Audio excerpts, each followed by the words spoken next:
Stagnation is the kind of death you can't come back from. Usually, death, life, and rebirth are all kind of working together in this very synergistic, beautiful, cyclical thing. And it's a mystery of the divine feminine. When we approach healing, one of the things that I've noticed, especially over the years of doing this, is that we approach healing the same way that we approach the rest of our lives, meaning from a place of proving something. We approach it in a way of trying to achieve something, in the way of trying to quantify the effort so as to prove that we've done the thing so that we can get the approval for the thing, or so that we no longer believe that we are broken. So it's very much this transactional thing. We've become a little bit addicted, I think, to the idea that if I do the next thing, if I learn the next technique, if I just find the next good book, if I learn my Enneagram, if I, know what my whatever is, if I just ascribe some sort of attachment to this external thing,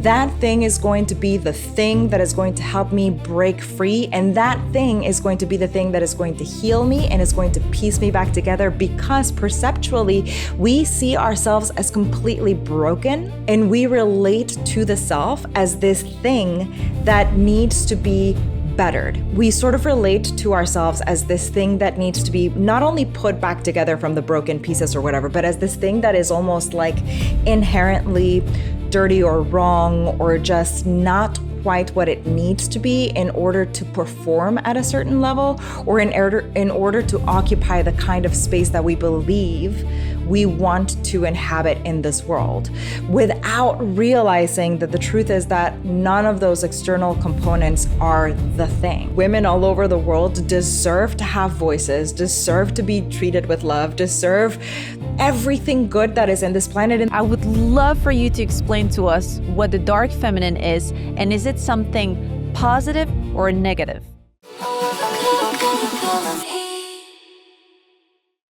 The dark feminine, what do you think it is? Is the female psyche misunderstood?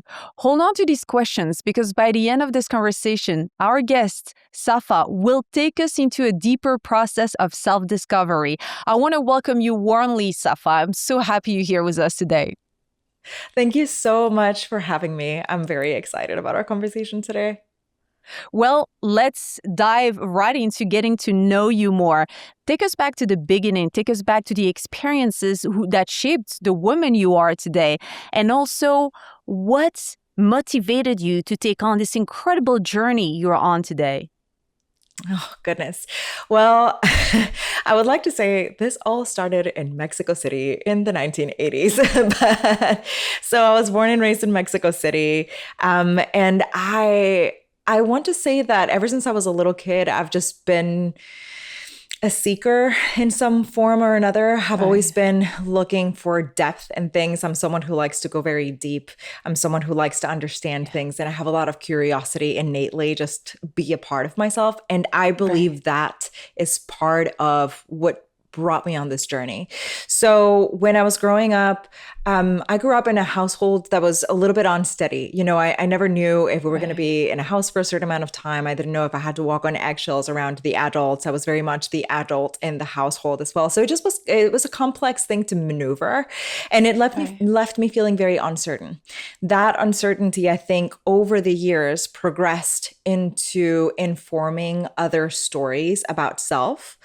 And one of the most pervasive stories that I carried within me was that I wasn't good enough. And this particular story, which is very familiar to a lot of people, so that's why I'm laughing, because this is a familiar sort of wound that many of us carry internally. Yeah.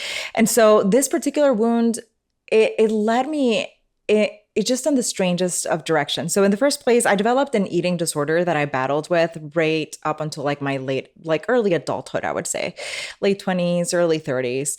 And it created this really weird connection with myself where I was at odds and in enmity with myself from sun up to sundown. I didn't like myself. I couldn't stand being in my own skin. I didn't think that, again, I wasn't good enough. So I didn't think that I deserved any kind of goodness in this world. And coupling that with all the other layers of trauma that I had internalized, Yeah. I ended up settling a lot in my life. And so this meant settling in relationships, settling in what I was doing, settling in just the way that I approached my life. I actually often say that I used to wake up and just be completely numb. So it felt like I was just going through the motions. I was like a little robot just moving through the day, but there was no me there. There was just the presence of a person who was moving through like just the motions of the day, but there was no essence. And so for a while, I kind of ebbed in and out of dissociation. I just wasn't creating very healthy relationships for myself in any regard, not friendships, definitely not romantically. And I just landed in this very bereft sort of space. So, what that led to was this. It was like an internal schism. I just couldn't be in the wholeness of who I was. I was completely at odds. And it wasn't as if I wasn't aware of these things. So this is, and I know we're going to talk about this a little bit more later on, but I'll say one of the really curious things to me about this was that I was very aware. I was very keenly aware of what was going on internally, because in the first place, I'd studied a lot of psychology when I was in college. I did sociology and all of this other stuff. And I knew, but I didn't want any kind of change in my life. I just wanted things to stay the way that they were, because that was the thing that was going to keep me, quote unquote, safe. And so I just allowed that sameness to put me in a place of stagnation. My thing has always been to say that stagnation is the kind of death you can't come back from. Usually death, life, and rebirth are all kind of working together in this very synergistic, beautiful, cyclical thing. And it's a mystery of the divine feminine that is just like so near and dear to my heart. But stagnation in and of itself is almost like the nothingness in the never ending story. Like, meaning there is like, it's nothing. It's not that there's like a void. It's just like, there's no life there. So I was in a very stagnant place in my life. And the few things that sort of were the catharsis for me was, in the first place, I started recognizing that the way in which I related to myself from a place of my own personal authority, my own sense of selfhood wasn't just fractured, it was completely disconnected. And I started looking at it from a perspective of, what if I started connecting to the more feminine parts of myself? And if you want, I can explain that a little bit further in a little bit, but I wanted to kind of go into that. That was the first anchor of curiosity.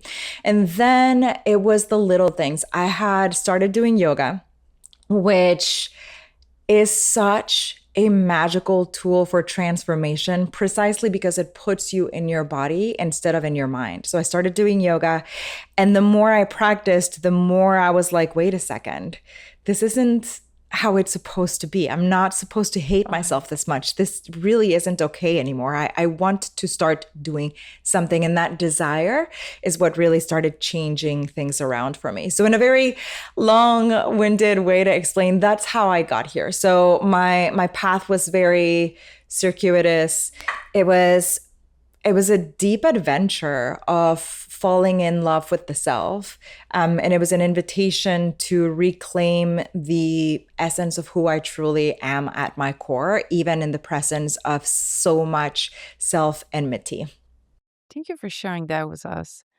It's I understand, I mean, I'm just going to say it like that, but in many things you said, I could recognize a lot of things that I've been through. And you mentioned it, many women went through the same things. And back in the days, I also didn't question it. And I think that I always wondered really why there was this mental prison where we kind of knew we were in prison, but didn't know how to get out of it. And, the outside world was more scary than the nightmare that was happening. So really, thank you for sharing that. It really gives us also a lot of understanding on how you started your journey. I was going to ask you if there was a defining moment. You mentioned that practicing yoga was really what revealed to you that it wasn't supposed to be like that. Then I'm going to change a little bit my question. The traditional path of healing, right, success and development, wasn't enough after that when you embraced yoga and you realized it wasn't supposed to be like that. Wasn't that enough already? Okay, I love this question because it's juicy and it's complex and there's a lot of nuance to it. So yeah, the most direct answer is no, it wasn't.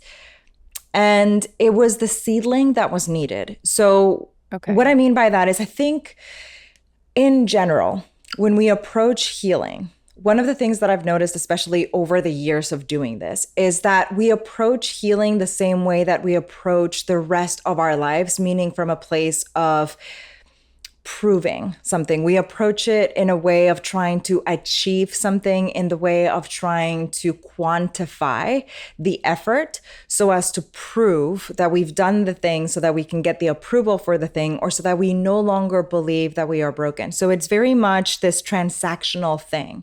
We've become a little bit addicted, I think, to the idea that if I do the next thing, if I learn the next technique, if I just find the next good book, if I learn my Enneagram, if I, know what my whatever is, if I just ascribe some sort of attachment to this external thing, that thing is going to be the thing that is going to help me break free. And that thing is going to be the thing that is going to heal me and is going to piece me back together, because perceptually, we see ourselves as completely broken. And we relate to the self as this thing that needs to be bettered. We sort of relate to ourselves as this thing that needs to be not only put back together from the broken pieces or whatever, but as this thing that is almost like inherently dirty or wrong or just not quite what it needs to be in order to perform at a certain level, or in order to occupy the kind of space that we believe we want to inhabit in this world, without realizing that the truth is that none of those external components are the thing. So when I say, yes, yoga was the doorway, it was that seedling that I needed to be planted in the soil for me to be able to start creating roots around the wholeness of who I was without approaching myself as a project. I think a lot of times we see ourselves as this project.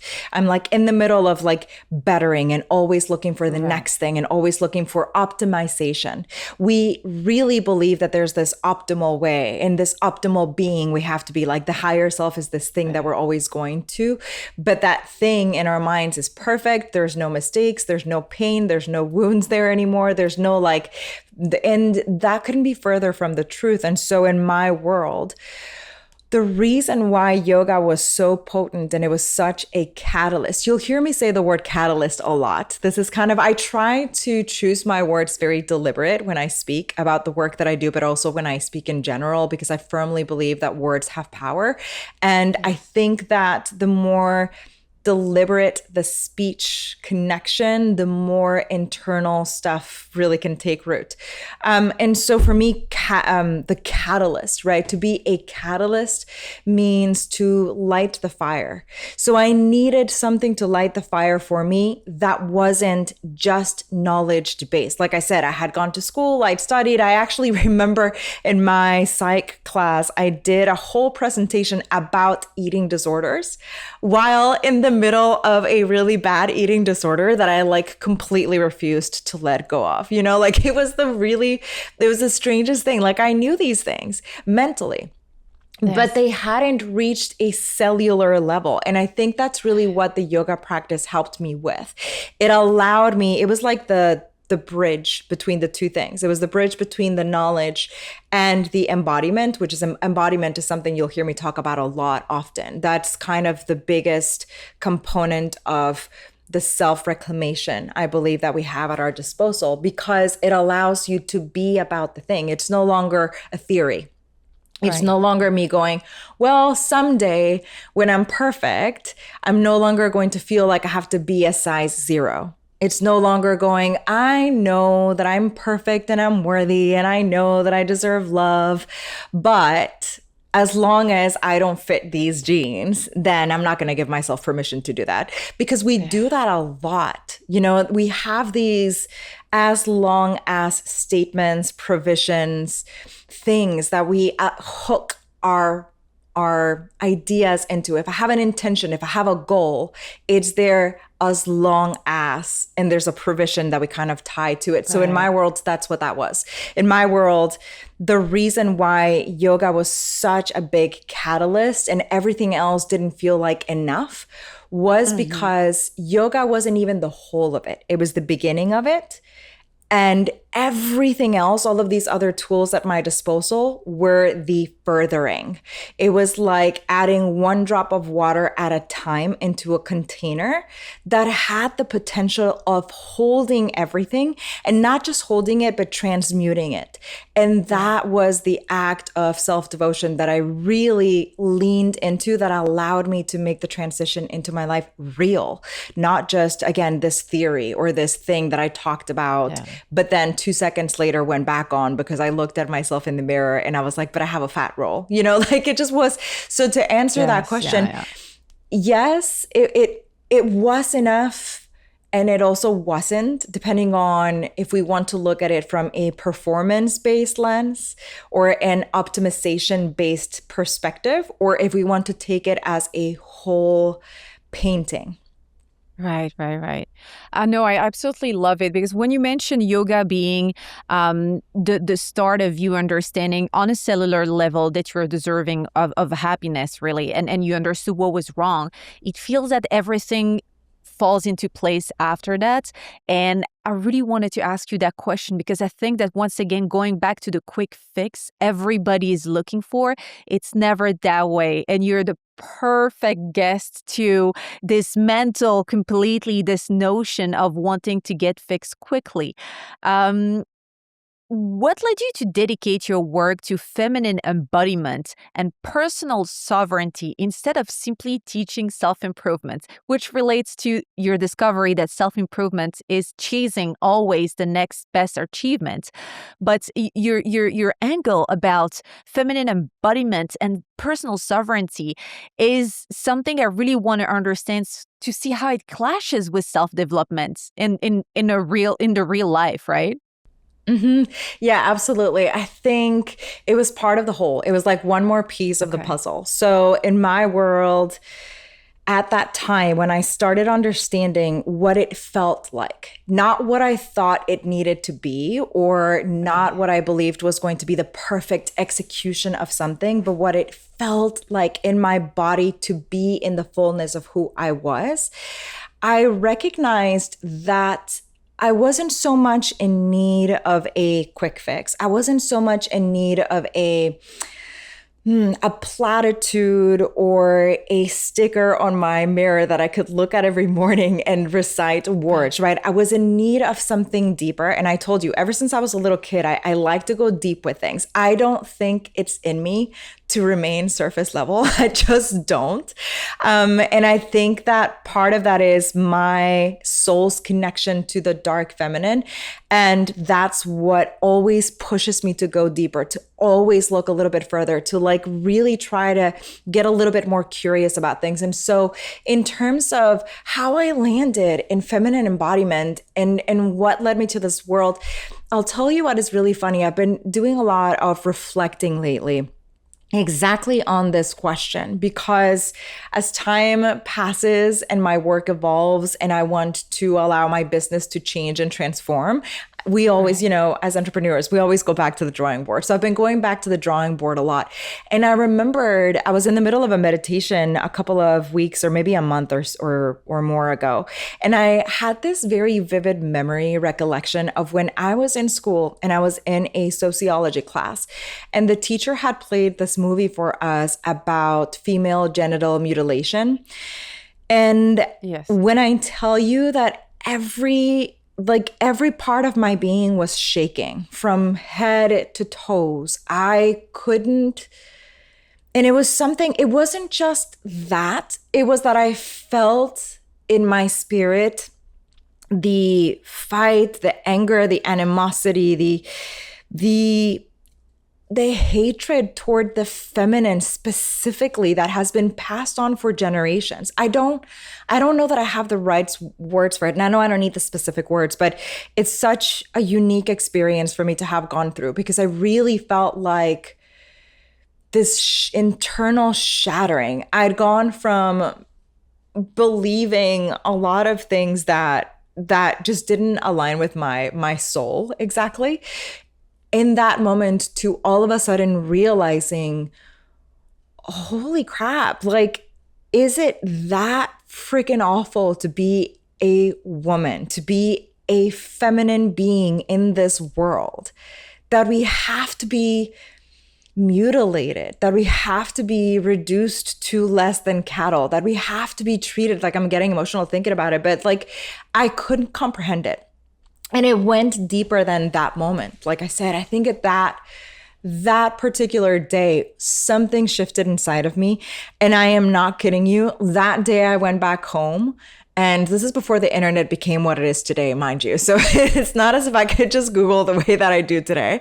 But I remember I went back home and I started trying to research about like the feminine. And is there such a thing as, because I was brought up in a religious household that was very patriarchal.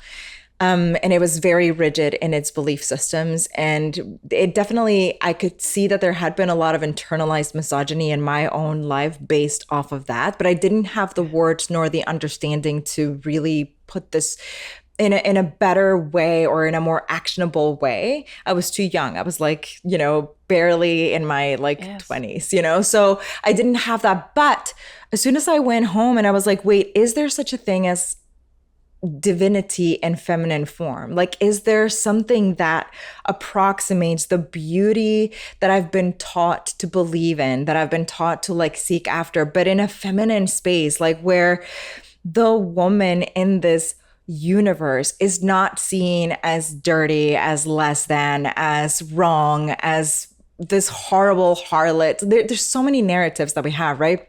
And I started finding little bits and pieces of the divine feminine, and I fell in love. I couldn't stop reading, and I read everything from like reading on the Magdalene to reading about Avalon, and reading about, I actually remember reading The Mists of Avalon at the time and being very transformed by it. And I know many, many women have said the same thing, even though the writer is very problematic.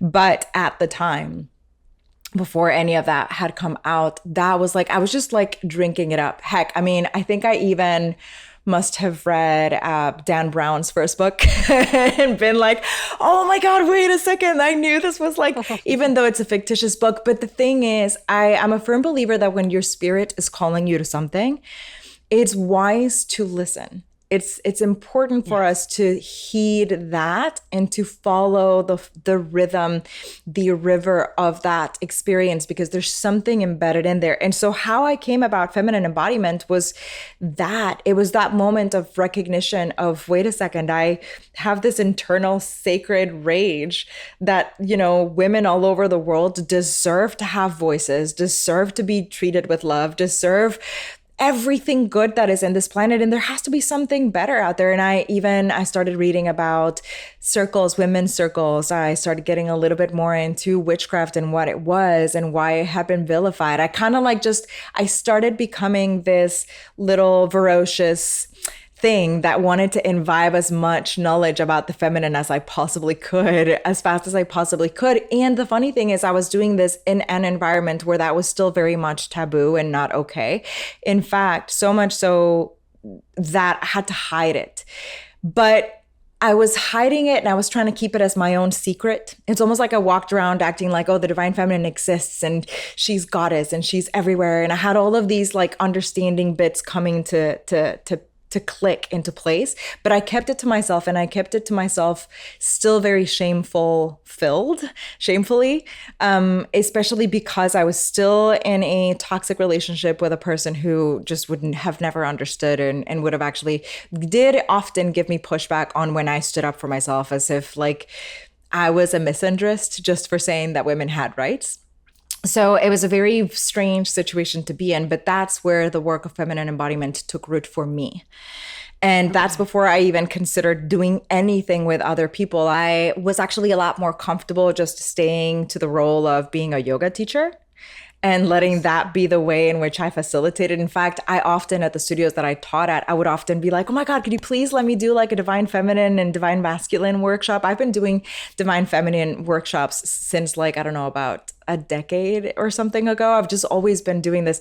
All the retreats that I did when I was like doing yoga as well, they would always kind of be centered around the knowledge of the divine feminine and the balance and all of these beautiful things.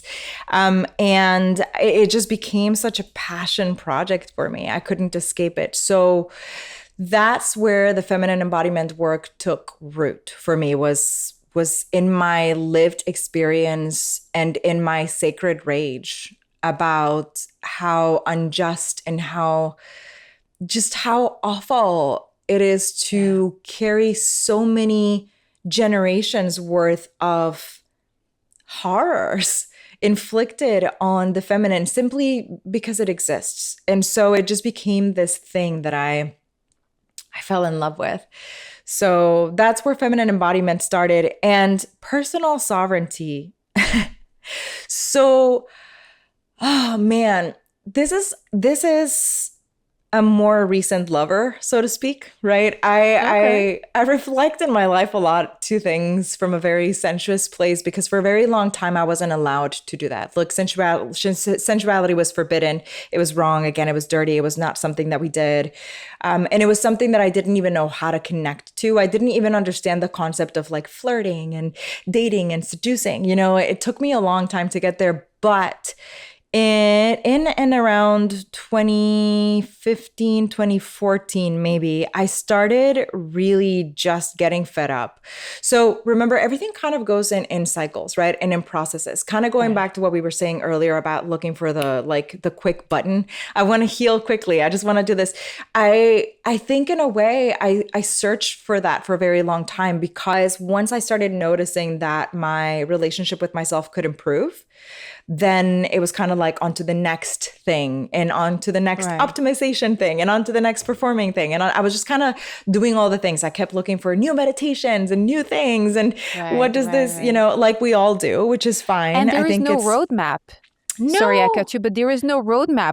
Most of us have to discover things out of just, once again, curiosity, investigation, and wanting more. We need that drive, right? And it takes, I mean, now we are a civilization of, we're going to say 2,000 years for at least our side of the world.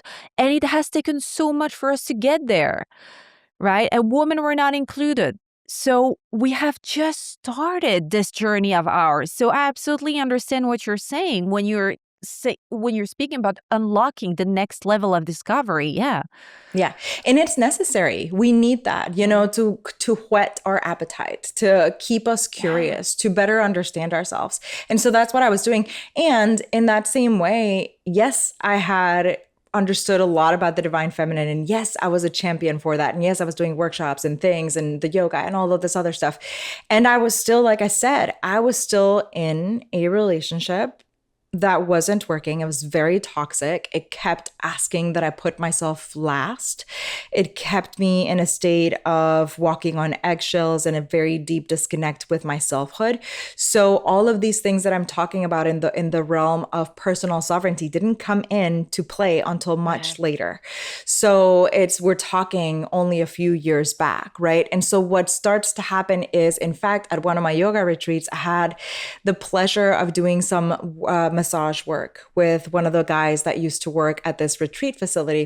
And my students were coming back and they were saying, that was the craziest massage I've ever had. I've never had. And so they were like just so excited about it. I was like, okay, I need to check this out for myself, because what are you guys doing? What am I exposing you to? I needed to know. Well, the thing is, it was like the trippiest thing. This person really knew how to hear the body in a way that very few people do. And I remember I was at the massage session and he just touched one spot on my calf with one finger. He just pushed on it and I cried. I don't think I have ever cried that hard. Ever, not since or before. It just was like the hardest cry of my entire life.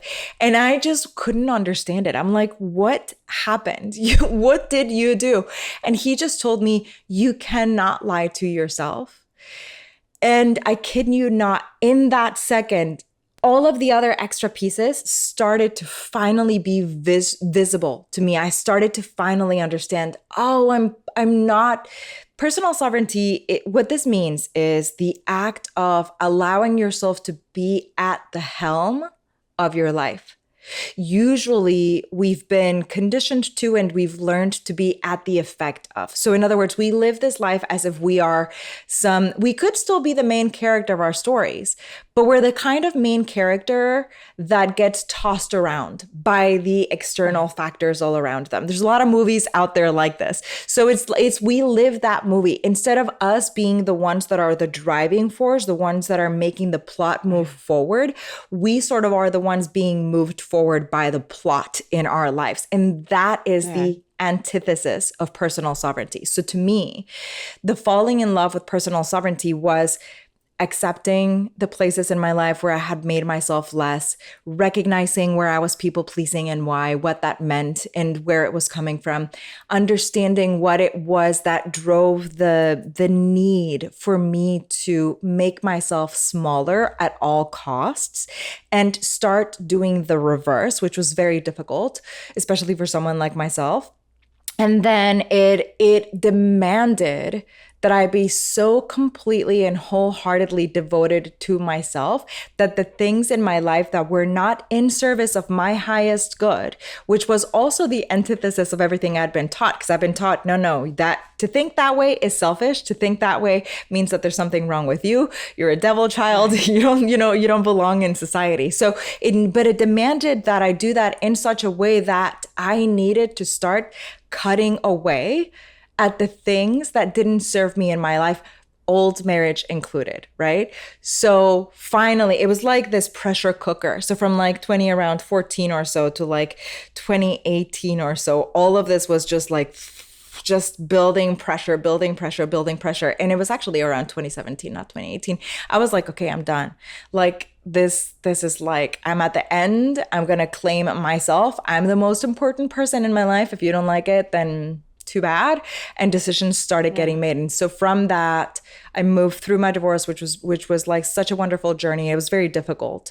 And that re-sparked not only my sensuality, but allowed me to delve deeper into the dark feminine essence that I very clearly have been like so entrenched in since before I was born.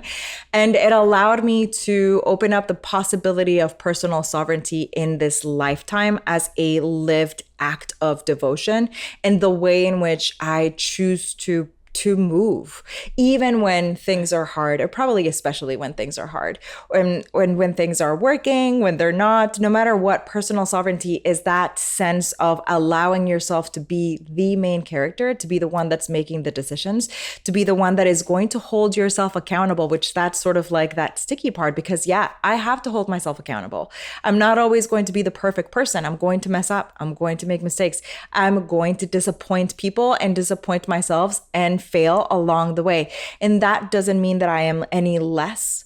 It just means it gives me more room to learn how to lead myself from a place of care, from a place of love, from a place of empowered action. And so that's what's made the biggest difference for me. So for a while, I didn't know how to express that. I was like, I don't know how to say, sure, feminine empowerment and feminine embodiment have become sort of like clickbaity words, right? But I didn't know exactly Right. how to express, but really like my genius is this. And so it took me a long time to get there, but that's what personal sovereignty and the acts of feminine self-reclamation have been like for me in my life. Wow, wow, wow, wow, wow. That was again a thorough explanation, and thank you so much. And I know again, a lot of the listeners are going to be able to relate to the message you just shared in detail. It's just, once again, speaks volume on how you created your program, and we will be talking about it later in this episode. So I'm looking forward to hearing more about that already, because you gave us like all the glimpse we needed to be hooked. I love that. Thank you so much. You actually brought up a topic that I wanted to tackle in this podcast with you, and it's people pleasing. And this is going to be directed to the listeners. I want to all ask you a question. How many decisions have you made this week based on disappointing someone else instead of honoring who you truly what you truly wanted? Sorry. This is a question for you. You can answer in the comment section. I can tell you that 3 times. I tried to get away from I knew it was happening to me. I tried to get away from it, but then I was afraid that I would hurt somebody or that it will think that they were not important to me, and I shrunk a little bit. And but now I learned to shrink for the right people. I'm going to say it like that, and maybe they will do it in the future for me as well, but I'm thinking if this is healthy, this is what it's going to be now. I'm going to try to kind of balance when it's not healthy and healthy. This is as far as I went with my personal growth. But a question I have for you is women are often praised for being nurturing, accommodating, a lot of what you said about your own childhood, family, relationships, and selfless. At what point does caring for others become abandoning yourself? Yeah. Okay. So you said the word that is most important right here, and it's balance. Because there's a difference between being self-deprecating and self-dismissing and self-abandoning and being caring. There's a difference. So there is a way for us to show up for the people in our lives in a way that is very caring, it's very tender, it's very present. And that doesn't necessarily mean that we have to sacrifice our selfhood, sacrifice our well-being, our emotional peace, our physical health in order to facilitate that for the other people in our lives, which is such a trip because you're right. We've been raised to believe that we quote unquote have to be these things. So there are many things, there are many components at play here. I'll try to be succinct because I tend to be very verbose and very loquacious. But so there are many components at play here. On the one hand, globally, psychologically, we all carry very shared wounds, meaning you have your own wounds from childhood, things that you experienced and all of that. And you get to be present for yourself with those wounds and learn to move beyond them so that you can create a more thriving space for your life, something that feels more alive than just that drone-like space that, for example, I was talking about that I was embedded in at the beginning of the podcast. Right. So you want to do that, and you want to make sure that you recognize that there is also this global dynamic, this global conversation. We've been brought up in a world, and particularly in a society and a culture, that does in fact base a lot of worth-based ideas, and I will call them trophies almost. So ways of saying like, this is your gold star, right? We've done that in a way that feels very tethered to these weird gendered ideas that don't necessarily come from anywhere coherent, but we all internalize and carry. And so one of those is this idea that the feminine, quote unquote, because I also see this a lot in the spiritual community. And I have to tell you something, Sarah, it really angers me. This is one of those things where like I hear people start talking about this and like I twitch physically because it bothers me so much. Feminine and masculine energies are energies. We are not talking about gender-based identities but we still approach them that way because we think this is the only way that this could possibly exist. And that is such a fallacy. Every human being in this world can be in tune with their feminine and their masculine simultaneously. And that doesn't make you any better or less. And it doesn't mean that, for example, someone said to me the other day that they felt like they were in their masculine because they are very goal oriented. I work with a lot of high achieving women, right? So they felt like they were being very assertive and that assertiveness was masculine. And I'm like, no, like that's not even a conversation I'm willing to have with you because it's not a gender thing. Like the feminine is powerful, period. So this all-encompassing force that creates life, that sustains all of existence, that draws forth that beautiful provision. For example, people always say, oh, well, the masculine provides. And I'm like, so you're telling me the lioness doesn't go and hunt for the pride? Be so freaking for real. Like, tell me the truth about how things are. It doesn't have to be the way that we've been prescribed. It has to be. So this crazy idea that the feminine, quote unquote, has to be caring and nurturing and soft and subservient, it could not be further from the truth. And it's very deeply embedded in old religious ideas of patriarchal structures that benefit from keeping women and the feminine underfoot, because otherwise they would have to admit that they're not all powerful. So it's this whole dynamic. So in the first place, this is a global wounding that we all have. The idea that we have to be self-sacrificial in order to be of value and worth to the people in our lives, because the more self-dismissive that we are, the more saint-like we are. The more perfect, pristine, pretty, and pure we are. Right. These are ideals of purity culture. They are ideals that do not serve us, and they are ideals that sneak in everywhere. One of the places that I see this a lot that people don't think about too much. Oh, yeah. I just wanted to point something out. Just like Mary, by the way, untouched, pure, immaculate. There you go. This is what women need to aspire to be. Right. That's the whole idea, right? Like this has to be this sacred vessel. It has to be, oh my gosh, I can't it's so insane. Right. But what it does is it drives a big divide internally. And so what I was going to say is one of the places that I see this a lot that people wouldn't think twice about it is like in the realm of nutrition.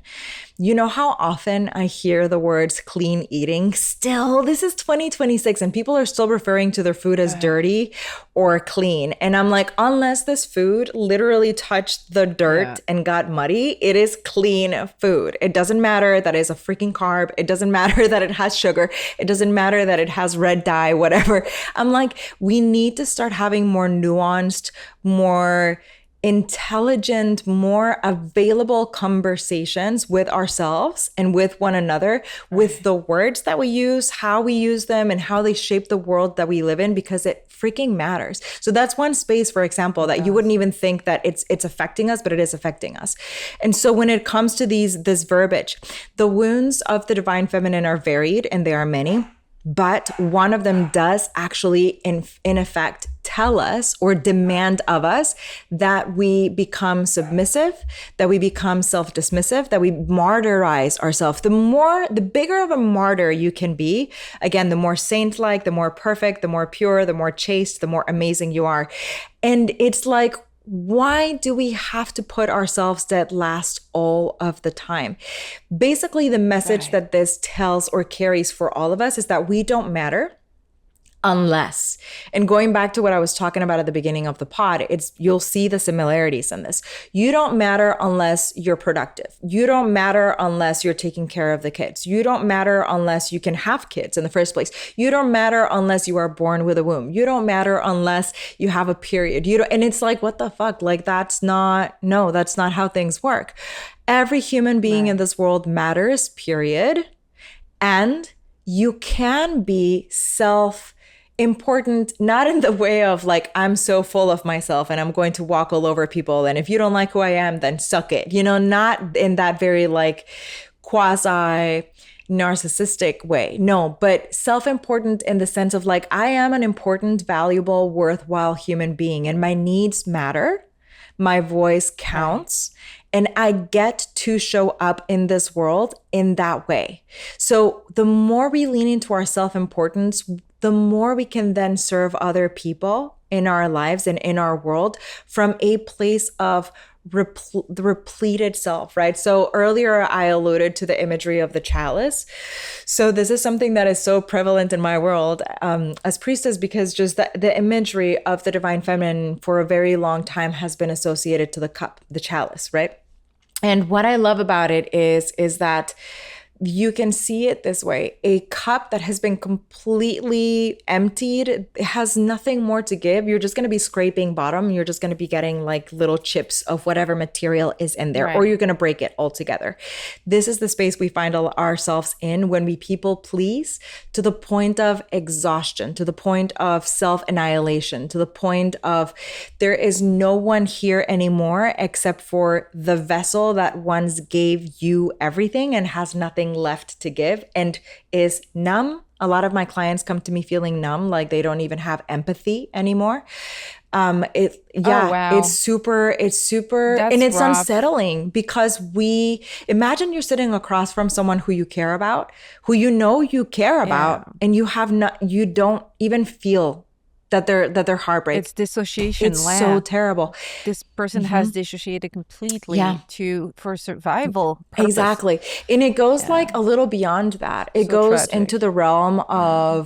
of again, that stagnancy. I just wish I had a better word for it, but I don't. Because it is, you're no longer an existent human being. You're just completely gone. Yeah. So if you are someone who wants to give, who loves to give, who loves to show up for other people, who wants to see other people happy, great. That's fantastic. I'm not saying be selfish and never do that again. But my thing would be is your cup full first? So your cup, the Right, right, chalice, right. has the capacity to receive and to gift of itself. But is it receiving? Because if it's in a complete state of overflow, imagine this cup that is just overflowing. It just brims over with liquid, right? That Yeah. means it's got a constant influx of something. Therefore, it's so easy for it to just spill over. That's the kind of life that we are meant to have, so that we Yeah. don't get to that point, the point of self-abnegation that is just so far beyond leaving us depleted and bereft that we lose ourselves. Right, Because then right. this is also where I hear a lot of people say, I don't even know who I am anymore. And listen, there are going to be many times in our lives where we feel that way. Some of them are organic, some of them are biological. For example, I'm in perimenopause now. So that change does sometimes make me feel like, wait, who is this person? I don't know this person anymore. What happened to the things that I discovered even just a few years ago? And it kind of does make us spiral a little bit. So those are normal. Right. And we actually get to witness those and even delight in them a little bit in different ways. But there's a very big distinction between that and the kind of self depletion that comes from you literally having given so much of yourself that you no longer exist. One of the most fascinating part of your work is the concept of dark feminine. And again, I feel that we have covered a lot regarding that topic and how we got there, right? But still, I'm actually, and I have to tell you, I haven't looked online what it really was. I really wanted to discover that with the listeners while listening to you. I would love for you to explain to us what the dark feminine is, and is it something positive or negative? Okay, I love that. So I'm going to paint a picture for you and explain it in that way. So I want you to imagine for a second what it would be like to be right at the center of your mother's womb, and you're surrounded by warmth, and you're surrounded by love, and you're surrounded by nothing but darkness. In the beginning, there was the dark, right? And that's what the dark feminine is. She is the sacred vessel and the sacred container and the sacred space of the depths of existence. This is where creation happens. This is where new life is born. This is also the realm of transitions. This is the realm of incubation. It's the realm of uprooting and so the seedling that is present in the soil. So the dark feminine is both the soil and the seedling, cracking the husk, finding roots, and either taking off and becoming a new plant, or not necessarily taking root and becoming soil and life and nourishment for other things that are soon to come. Right. So the dark feminine, I think it's important for me that we, just like the divine feminine, divine masculine conversation, that we go a little deeper with it, because it's become very trendy again. And one of the things that I see most often is that it's been reduced to this look or this vibe or this thing. You're like, oh, if you're the vibe of the dark feminine, that means you wear like specific kind of makeup and you walk a certain kind of way and you're very seductive and all the men want to be with you. And I'm like, what the? No. The thing about the dark feminine is that it speaks to the aspects of the feminine that most often have been vilified and most often have been rejected with and through the lens of ideas like the light is positive and good and amazing, and the dark is bad and evil and it's coming to get you and it's demonic. It's this very puritanical, but that's not at all what it is. So when I talk about the dark feminine, it's such a broad subject. It really encompasses the archetypal forms of the divine feminine that most relate to the depths. The dark feminine is the one that calls us to self-reclamation and to personal sovereignty. One of the most beautiful exemplifications of this is the Morrigan. So the Morrigan has many different faces, and she is not a gentle goddess. She's not going to come up to you and cuddle you and give you soft little kisses and take you on a journey with like rainbows and butterflies. It's not going to be like that. She's going to be very confronting. She's going to demand that you show up from a place of personal accountability, that you see yourself and act as the queen, the sovereign, the one in charge in your life, which means taking action as such. It means you have to have the wherewithal to really take the step that is going to most feel fear-based to you, to look at the things that are not serving you in your life and to pull them away completely, to pull the weeds. She's the one, the healer at the waters, basically the one that is going to look at the wound after a battle, and she's going to cut the flesh that is rotten away. She's going to put the medicine in. She's going to bandage it up, but it's not going to be pleasant necessarily. It's not going to be great and amazing. Right. Exactly. She's also the one that reflects the fear of the unknown. Because again, we're talking about it being a liminal space. The dark feminine inhabits the liminal space. She's Persephone, she's Inanna, she is even Baba Yaga. She's so many different versions of this beautiful, huge archetypal form that encompasses the depths. She's the one you go to when you want to go deep, when you want to integrate, when you want something to take root inside of you that is going to eventually be birthed again.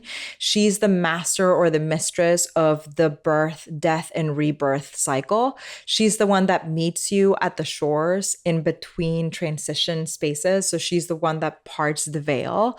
She's the one that imparts the deeper mysteries of the feminine, and the one that says, for example, if you're afraid of people misunderstanding you, then just let people misunderstand you. And that sounds like so simple and so silly, but it's a deep freaking medicine. It's a medicine that is alchemical. She's the one that is going to say, I'm not about performative stuff. She's not about putting on the flowers out and making sure that everything is aesthetically pleasing and making sure that you have everything just so. No, she's going to ask you to move through the trenches, and she's not even going to hold your hand while you're doing it. She's just going to watch you do it yourself.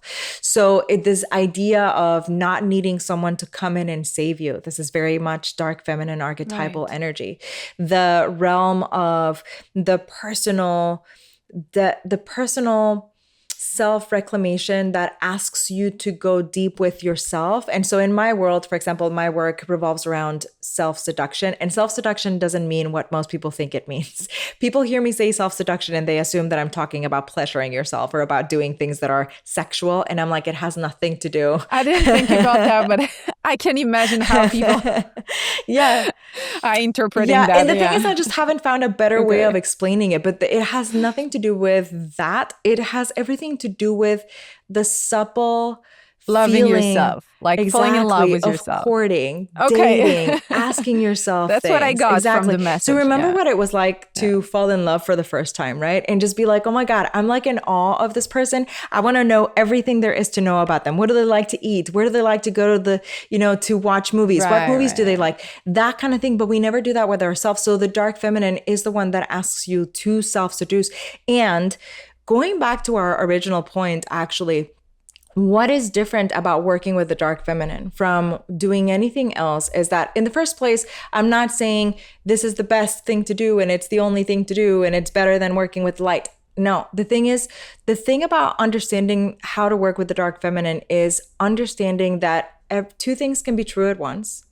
Everything exists in the same space, and that you get to play with the parts of yourself that are most going to serve your highest good at any given point in time without looking for that prescriptive, performative thing. Because one of the things that happens, especially when we've just been talking about like people pleasing, one of the ways in which we people please that we don't recognize as people pleasing, but very much is this idea of seeking healing for the sake of optimization. Because I think that at some point down the line, I'm going to be the sort of person that doesn't get frazzled anymore, doesn't get angry anymore, whose life is perfect. I can manifest at the drop of a hat. I can have the perfect life without having any kind of difficulties.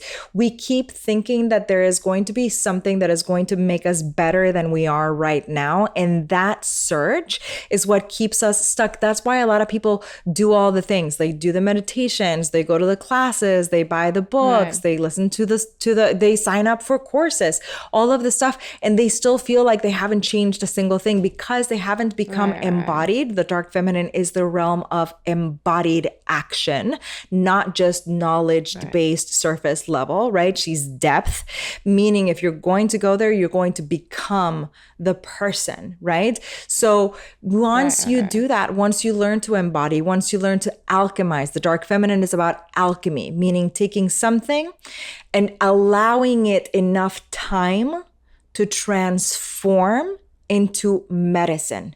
So it also is the one that asks you to recognize that in your path, you are walking a spiral. You're not going in circles, you're walking a spiral. And if you've ever walked up a spiral staircase, so for example, if you've ever been to like Italy, you'll know that something really trippy starts to happen. You start going up, you look out a little window, you're like, oh, cool. I'm like this high. You keep going. You're like, oh my God, how many more steps? You start getting dizzy.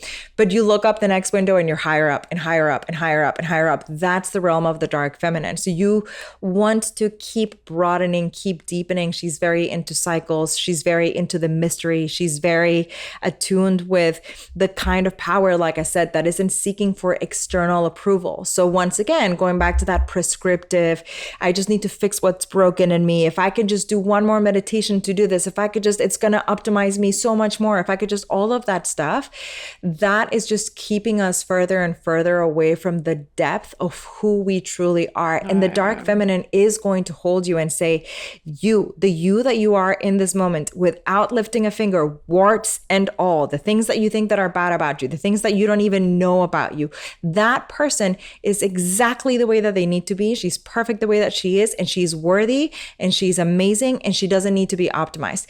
That's the realm of the dark feminine. And so it makes a tremendous difference for us because it takes us away from allocating our power to external sources and bringing it into the self. So the dark feminine is very much about personal sovereignty. She's very much about you are the one that's at the helm, not in a blame-filled way. I have to be so super clear about that, because sometimes, especially in the spiritual community, we tend to fall for the trap of, well, if I'm the creator of my own life, and this bad thing happened to me, it's my fault. And that could not be further from the truth. Shit happens. Sometimes things happen for a reason, yes. And also life takes place and not everything is your fault. You didn't manifest your dream car, your dream job, your dream spouse, whatever. That's not your fault. It's not about blame. And the dark feminine is very clear about that because it's not, again, we're not doing things just to get saved from something. So it's just, man, the dark feminine is such a potent internal force because and when we can learn to see the world the way that she does, with nuance, with depth, with presence, with power, with understanding, with the recognition that we don't know everything and we can still learn more, that there is still more mystery to imbibe, that while we might believe that we are needing to be perfect, what we actually need is to be more in this moment, more in the flesh, that we get to, for example, the dark feminine also relates to all the things that we've been taught are bad, your sexuality, your sensuality, you're speaking up for yourself, you're taking up space in this world, your capacity to be active and to have drive. That again, everybody's like saying, oh, it's masculine. It's not masculine. It's dark feminine energy. It's you want to have drive. You want to accomplish things. So none of these things are bad or good. They are, and you get to lean into them and explore them. The key thing is to learn the balance on how to explore them from a place that feels empowering instead of siphoning of yourself. And so again, that kind of puts all of those things in the same space of like, okay, we're going further than just the people pleasy space of which people pleasing is also like going back a little bit, but people pleasing is also this like reaction. You've heard of fight, flight, right? So fight, flight, then there's also freeze and fawn. Fawn is very deeply connected to people pleasingness. And the dark feminine doesn't necessarily allow us to get away with that. The dark feminine is going to be like in your face, like, hey, listen, you are worthy of your desires. You deserve this. Your life is better. You don't get to settle. So show up like the person that is going to say, hey, yes, I can show up for you and I have to replenish my cup first. And yes, I can do this and I'm going to put myself first, period. Not because I'm crazy and because I want to be rude and because I think that I'm better than you, but because I deserve care first. And then when I take care of myself, I can care for others. So the dark feminine really is that whole narrative. She also relates to, again, the aspects that we've been taught to fear. For example, you talk about global wounds, right? We're talking about global wounds of the feminine earlier. So one of them is the witch wound. And it's that thing inside of you that not just gives you the intuitive ping of when you meet someone that you're like, oh my gosh, no, not just that, but it's the part of you that wants to be in nature, that wants to be feral almost, that wants to howl at the moon. The moon is out and you're like, oh, the moon is beautiful and I can feel the energy and it's amazing. All of those elements are dark feminine energies and they get to walk side by side with everything that we might associate with the light. And it's also good for us to start recognizing where and why the nuance of the languaging there gets us stuck. Like, am I just thinking that love and light are the only way to be? And if I'm thinking that high vibration is what I need to be all the time, how far down that rabbit hole have I been really bypassing things? How spiritually, emotionally, and like physically, sometimes even bypassy is this idea? If I'm feeling sad in the realm of the dark feminine, for example, I allow myself to feel the depths of that sadness, like the full depths of it, and know that I'm always going to be okay and I'm going to come out of it okay. But if I lean too far into the idea, quote unquote, because again, I think there's a lot of misunderstanding in the spiritual world about stuff that's become very new age and very popular or whatever, it's like if I just lean too far into the love and light space that demands that I stay high vibe all the time, that means when I'm sad, no, I'm not sad. I'm good. Everything's good. I'm going to say my affirmations. Everything's happening for me, blah, blah, blah. Like, and it doesn't, no, you need to feel this. That's why we get stuck. That's why we do all the things, quote unquote, and feel like we don't go anywhere. So the dark feminine is kind of the opposite of, not the opposite, but it's the depth. It's the deepening of the things that we're already looking for, but deeper. Love it. We have to love ourselves as an entirety, right? We don't want to be feeling any type of way about our thoughts or behavior just because it has been deemed to be wrong for a woman to Correct. feel that way. I absolutely understand it better. There is another thing, and we are getting to the end of this podcast. And I mean, this is just, once again, we are scratching the surface of what you do. And I know by now the listeners have realized that. And you'll have to connect with her if you want to hear more. But here's the thing. There is something in your program that is also new to me that I wanted to speak about with the audience so they can also understand this part of your work. You speak about archetypes, and you rely a lot on those archetypes for helping women understanding and going through this self-discovery journey. Can you tell us more about that? And your program as well, by the way. Sure. So archetypes are bigger picture or bigger energy ideas, right? I'm doing a really poor way of describing that. I feel like if I had the description of Jung's idea of an archetype in front of me, I'd do him more justice. Sometimes my words just don't quite reach me, especially, like I said, I'm in perimenopause, so sometimes I just forget stuff. But so think about an archetypal form as this bigger global idea that encompasses the story, the journey of a whole generation, of the whole of existence, right? So archetypal forms, and I laugh because at some point, I think when I first started teaching on the divine feminine, I think I even did a quiz on what your feminine archetype is. And it was sort of like a little bit of a trick that I was playing, not in a mean-spirited way, but in the sense of, I've said before on this podcast that I worry when we go too prescriptive, and I worry when we go too deep into allocating power that belongs to the self to other things. One of the places that I see this the most is labels. Yeah. Exactly. So we do these things and we immediately go, I'm this, and therefore I need to act like this. And it means that all of these things apply to me. And it's like, up to what point are you just giving your power away to those things? It's not prescriptive. So with the archetypes, it's the same. These are not prescriptive. So when I did the quiz, what I did was I had everyone take it. They had something that spoke to them most deeply. And then we went into a masterclass. And in that masterclass, I said, you are not just one of these. You are all of them. Now, in terms of what the archetypal forms of the divine feminine are, the three most commonly known, especially in the new forms of New Age and spirituality, because this is a more new idea, more recent, I would say, is the archetypes of the mother, the crone, and the maiden, right? So now there are also other archetypal forms out there. So you might have heard of like the siren and the queen and all of these, and I love them.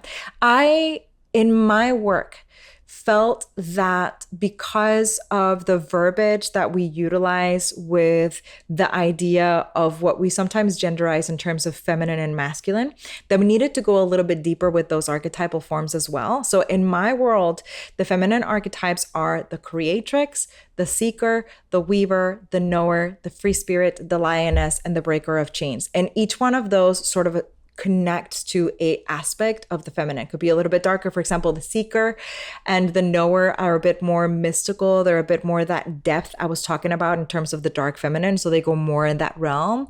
The lioness is very much ferocious. She's very much the one that is going to show up and speak up when other people don't have a voice, right? The weaver is what sometimes people would recognize as like the mother element, and except for in my world, instead of just being nourishing and caring and the one that gives all the time, because we don't need any more of that. We have had plenty of that as women in this lifetimes, like in many lifetimes. The weaver is more the connector, the one that brings everything together, the one that allows life to take place in a way that is going to be ever expansive, in a way that is going to be ever connective. She's very much the predecessor to the mythical form of the crone, for example, right? The one that is the wisdom keeper, the one that we access when we go into the cessation of the blood flow of the feminine and into the mysteries of the one that is embodied as the elder in the community. And so it just kind of, it does this amazing way of allowing us to see ourselves reflected in a divinity of the feminine that we might have not been taught to grow up with. And so, for example, if you're someone who loves to create, who's an artist, who wants to sing or perform or do whatever, you're very much going to resonate with the creatrix archetype who's doing all of those things. And that doesn't mean that you don't have any of the others in you. You do. you. You can tap into them whenever you want to and however you want to. And I think in my work, why it's important for us to connect to them and to understand them and to see them and to further develop them in our own lives is because, for example, you heard me talk about the crone earlier and how it's like the cessation of the blood flow and all of this. So again, because this is my lived experience presently, right? I'm in the middle of that transition. I'm in that transitory space, like very much being led deeper into the mysteries of the feminine and understanding that it's the elders that have the wisdom that is imparted onto the young that is going to then sustain the community. So as humans, we are communal creatures. We just have forgotten how to do that in a healthy, sustainable way. And so, and back in the day when women were not just allowed their full expression, but when they were the leaders of the leaders, right? They were the ones that were gathering together, and the wisdom keepers, the wise women were coming together and imparting all of these perspectives and all of this wisdom and all of this knowledge onto the rest. And so it's sort of like it's taking something that might have been painted ugly and bad and like, for example, the crone is the perfect example of the witchy wound as well, because like she looks like she's warded and she's like pruned up and she's whatever. And I'm like, you see, instead of seeing her in that way, you see her as this person who has been allowed to live a full life, who understands she's not meant to live forever. She's not meant to live in the skin of the maiden forever. She doesn't have to disappear or be less than just because she is no longer young or youthful, but she is something different and she's something so much more potent than she herself even realized. You know how many women go through menopause to say, I finally know who I am and I don't give a crap about anybody else's opinions. I hear it all the time. Yes, absolutely. I hear it all the time. Exactly. All the time. So that's what I mean by the archetypal forms. And so in my work, it's not like I'm sitting with every client and going, let's find out what your feminine archetype is. I don't do that, but I allow them to experience these aspects of selfhood in their own experiences. So like I said, I work with a lot of high achieving women. So I allow them to see, I'm not going to force them to be like soft and gentle and to push less. I'm like, no, go. Like, if you're like, I'm not going to tell them necessarily right off the bat, you're the breaker of chains, but I'm internally, I might be saying that, but I'm going to say like, oh, this is wonderful. So you feel you have this drive to do this. You feel you have this drive. Okay. So where can we replenish that? What does that look like? What does your voice tell you? Where are you sovereign of this? Where are you going to take responsibility of this? Where are you going to let go of the things that you don't have to be holding on to because they're suffocating you? So we kind of look at it that way. That's what I use the archetypal structures as. And it's been a minute since I've done a group program because I just don't feel okay in my soul about just running group program after group program. I think I've been adjacent to this industry for long enough that I'm just like, nah, that's not how I do. So speaking to what you were saying earlier about my offering, is just working with me one-on-one, but it is very much the approach of, you're the leader, right? You're the one who's sovereign of your life. All I'm doing is maybe shining a light into the parts of the self that you haven't reclaimed, that you haven't embodied, that you haven't sat in seduction with, that you haven't fully understood, that you've been maybe running away from because you're scared that it means you're going to be asked something greater than you think you have capacity to give of yourself. And that we walk through those transitions together so that you can let yourself be the ultimate sovereign of your life. And that's the kind of work that I do. And it's very much cemented in this as well, because again, I'm not one who's going to sit there and be like, you're wrong for what? No, I'm just going to sit there and witness and listen and observe and hear the words that you're using and watch how your body responds and say, I know you've got all of this knowledge already. I know you've read the books, you've done the things, blah, blah. You're an expert in all of those things, and knowledge can only take you so far. Now is the time for embodied action. Embodied action means becoming the kind of person who is going to proactively choose to be the kind of woman you believe is going to serve your highest good in the best capacity possible, without it needing to be prescriptive, performative, or without it feeling some sort of agenda that then is going to engender some sort of external approval. So that's kind of what that is. I was going to ask you a last question, but I feel that you answered it. I wanted to ask you if you could whisper to your younger self, a message, something that could transform her life, that if you knew could have changed many things, what would it be? I think about this often, and I think the message changes. It changes from day to day. Oh, nice. Today, okay. I would just say it's going to be okay. Because like I said, I grew up with a lot of uncertainty. Uncertainty, by the way, it also makes me laugh because uncertainty is kind of also in the realm of the dark feminine. It's this very weird, it's a very challenging space, very sticky, but it gets to be very transformative when you let it. And so because I grew up with so much uncertainty, I developed a lot of these mechanisms that ended up not serving me to kind of not make me feel so uncertain. And so that's what I would say is it's going to be okay. Like no matter what happens, even if the world falls to pieces, because I have seen my world, quote unquote, fall to pieces many, many times. And I'm sure it's going to do it again many more times. It's like, even when it does, you're going to be okay. And I think that that would be the one thing that I would just say to her over and over again. I love that. I love that message. It's beautiful. Well, if you want to connect with Sapha, we'll link her website, her social media, and all the ways you can connect with her. It was incredible having you with us today. Thank you for the wisdom and the knowledge. You really did not hold back. And it was a privilege. It really felt like a privilege having you here. And I hope that the listeners were able to feel the same. I can't wait to see you grow and see where your work takes you. You are a wonderful person. And again, I would never encourage you guys enough to connect with Sapha. She's amazing. Thank you for coming today. Truly.